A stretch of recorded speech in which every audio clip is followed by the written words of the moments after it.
भोला हो भोला ई लोगवा बड़ा सतावता। भोला हो भोला ई लोगवा बड़ा सतावता। भोला हो भोला ई लोगवा बड़ा सतावता।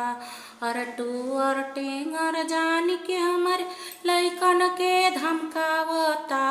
टूअर टेंगर जान के हमारे लइकन के धमकावता। भोला हो भोला ई लोगवा बड़ा सतावता। भोला हो भोला ई लोगवा बड़ा सतावता।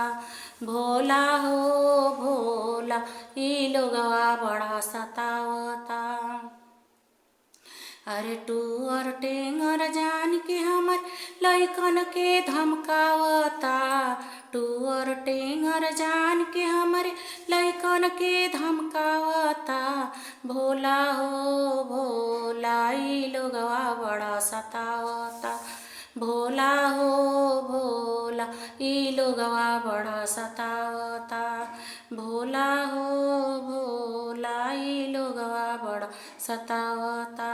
घरवा तोर गिरवा देव कोई के हमके सब डेरवावता। घरवा तोर गिरवा देव कोई के हमके सब डेरवावता। भोला हो भोला ई लोगवा बड़ा सतावता। भोला हो भोला ई लोगवा बड़ा सतावता। भोला हो भोला ई लोगवा बड़ा सतावता।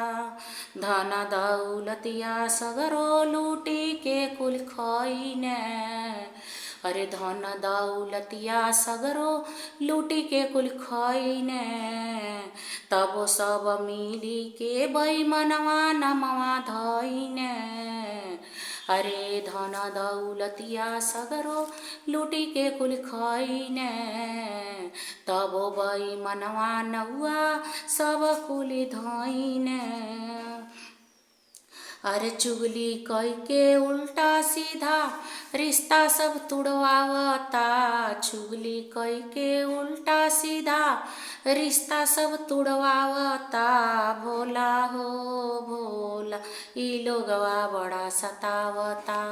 भोला हो भोला ई लोगवा बड़ा सतावता। भोला हो भोला ई लोगवा बड़ा सतावता। अरे टूअर टेंगर जान के हमरे लइकन के धमकावता। टूअर टेंगर जान के हमरे लइकन के धमकावता। भोला हो भोला ई लोगवा बड़ा सतावता। भोला हो भोला ई लोगवा बड़ा सतावता। अरे छोटी छोटी कोरी खोज के पीछे हमरे पड़े ने। छोटी छोटी कोरी खोज के पीछे हमरे पड़े ने। सब मिला मिली के एक साथे हमसे लड़े ने। सब मिला मिल के एक साथे हमसे लड़े ने। अरे अबला जान के चारों ओर से हमके सब गरियावता। अरे अबला जान के चारों ओर से हमके सब गरियावता। भोला हो भोला ई लोगवा बड़ा सतावता। भोला हो भोला ई लोगवा बड़ा सतावता। भोला हो भोला ई लोगवा बड़ा सतावता। तुहरो डरवा नाही बतनिको इन्ना घमंड दिखावता। अरे तुहरो डरवा नाही बतनिको इन्ना घमंड दिखावता। अरे भोला हो भोला ई लोगवा बड़ा सतावता। भोला हो भोला ई लोगवा बड़ा सतावता। भोला हो भोला ई लोगवा बड़ा सतावता। जय शिव गुरु हर हर महादेव जय भोलेनाथ। जे भी भाई बहन ये वीडियो देखता सबसे हमार हाथ जोड़ के प्रणाम बाटे। और सबसे रिक्वेस्ट बा कृपया ये गीत अगर आप सबके अच्छा लगे तो लाइक शेयर और कमेंट ज़रूर कइल जा। चैनल के लाइक सब्सक्राइब करके सपोर्ट कइल जा।